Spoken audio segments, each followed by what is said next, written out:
December 25 ಅಂದ್ರೆ ನಿನ್ನೆ ಅದ್ದೂರಿಯಾಗಿ ರಾಜ್ಯಾದ್ಯಂತ ಮ್ಯಾಕ್ಸ್ ಸಿನಿಮಾ ರಿಲೀಸ್ ಆಗಿದೆ. ಎಲ್ಲಾ ಕಡೆ ಪಾಸಿಟಿವ್ ರೆಸ್ಪಾನ್ಸ್ ಪಡೆದುಕೊಂಡಿದೆ. ಈ ಸಕ್ಸಸ್ ಖುಷಿಯನ್ನ ನಿನ್ನೆ ಕಿಚ್ಚನ ಮನೆಯಲ್ಲಿ ಸೆಲೆಬ್ರೇಟ್ ಮಾಡಲಾಗಿದೆ.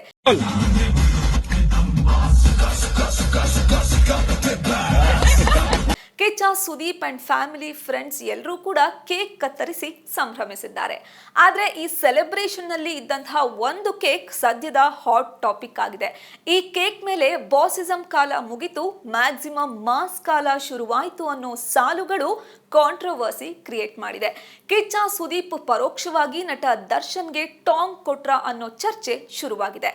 ಎಲ್ರಿಗೂ ಗೊತ್ತಿರೋ ಹಾಗೆ ದರ್ಶನ್ ಅವರನ್ನ ಅವರ ಅಭಿಮಾನಿಗಳು ಬಾಸ್ ಅಂತಲೇ ಕರೀತಾರೆ.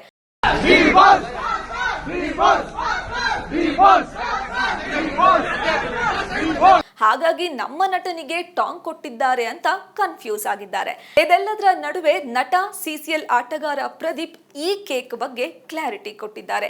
ಇದು ನಾನೇ ತೆಗೆದುಕೊಂಡು ಹೋಗಿರುವಂತಹ ಕೇಕ್. ಇದರ ಮೇಲೆ ಬರೆದಿರುವಂತಹ ಸಾಲುಗಳು ಮ್ಯಾಕ್ಸ್ ಸಿನಿಮಾದ ಹಾಡಿಗೆ ಸಂಬಂಧಪಟ್ಟಿದ್ದು. ಇಲ್ಲಿ ಯಾವುದೇ ನಟನನ್ನ ಟಾರ್ಗೆಟ್ ಮಾಡಿಲ್ಲ. ಈ ಒಂದು ಸಾಲುಗಳನ್ನ ನೋಡಿ ಯಾರು ಕನ್ಫ್ಯೂಸ್ ಆಗಬೇಡಿ, ಸುಮ್ಮನೆ ಕಾಂಟ್ರವರ್ಸಿ ಕ್ರಿಯೇಟ್ ಮಾಡಬೇಡಿ ಅಂತ ಸೋಷಿಯಲ್ ಮೀಡಿಯಾದಲ್ಲಿ ಮನವಿ ಮಾಡಿದ್ದಾರೆ. ನಿನ್ನೆ ಮ್ಯಾಕ್ಸ್ ಚಿತ್ರ ಬಿಡುಗಡೆ ಆಯಿತು. ಸಿನಿಮಾ ನೋಡಿದ್ಮೇಲೆ ತುಂಬ ಇಷ್ಟ ಆಯಿತು, ತುಂಬ ಖುಷಿ ಆಯಿತು. ಹಾಗಾಗಿ ವಿಶ್ ಮಾಡೋಣ ಅಂತ ಸುದೀಪ್ ಅಣ್ಣನ ಮನೆಗೆ ನಾನು ರಾತ್ರಿ ಹೋಗಿದ್ದೆ. ಆ್ಯಂಡ್ ಹೋಗುವ ದಾರಿನಲ್ಲಿ ಸೆಲೆಬ್ರೇಷನ್ಗೋಸ್ಕರ ಅಂತ ಒಂದು ಕೇಕ್ ತೊಗೊಂಡೋಗಿದ್ದೆ. ಒಂದು ಕೇಕ್ ಹಾಗೂ ಕೇಕ್ ಮೇಲೆ ಬರೆದಿರುವಂಥ ಲೈನ್ಸು ಅನ್ನೆಸೆಸರಿಯಾಗಿ ತಿರುಚಿ ಬೇರೆ ದಾರಿನಲ್ಲಿ ಹೋಗ್ತಿರೋದು, ಅಥವಾ ಅದರಿಂದ ಅನ್ನೆಸೆಸರಿಯಾಗಿ ಬೇರೆ ರೀತಿಯಲ್ಲಿ ಯಾರೋ ಒಬ್ಬ ನಟನನ್ನು ಅಲ್ಲಿಗೆ ಲಿಂಕ್ ಮಾಡಿ ಕಾಂಟ್ರವರ್ಸಿ ಕ್ರಿಯೇಟ್ ಮಾಡೋದಕ್ಕೆ ಟ್ರೈ ಮಾಡ್ತಿರೋದು ನನ್ನ ಗಮನಕ್ಕೆ ಬಂತು.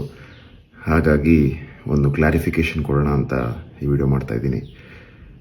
ಸೊ ಆ ಕೇಕ್ ಮೇಲೆ ಬರೆದಂಥ ಲೈನ್ ಇದ್ದಿದ್ದು, ಬಾಸಿಸಮ್ ಕಾಲ ಮುಗೀತು, ಮ್ಯಾಕ್ಸಿಮಮ್ ಮಾಸ್ ಕಾಲ ಶುರುವಾಯಿತು ಅಂತ.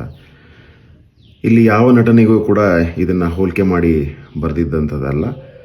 ಮ್ಯಾಕ್ಸ್ ಚಿತ್ರದಲ್ಲೇ ಬರುವಂಥ ಒಂದು ಸಾಂಗು. ಮ್ಯಾಕ್ಸೇ ಮ್ಯಾಕ್ಸಿಮಮ್ ಮಾಸ್, ಮಾಸಲ್ಲಿ ಮಾಸಿಗೆ ಬಾಸ್. ಸೊ ಈ ಲೈನನ್ನೇ ಅನುವಾದಿಸಿ ಅದನ್ನೇ ಕೇಕ್ ಮೇಲೆ ಬರೆದಂಥ ಲೈನ್ ಆಗಿತ್ತು. ಇದು ಯಾವ ನಾಯಕ ನಟನಿಗೂ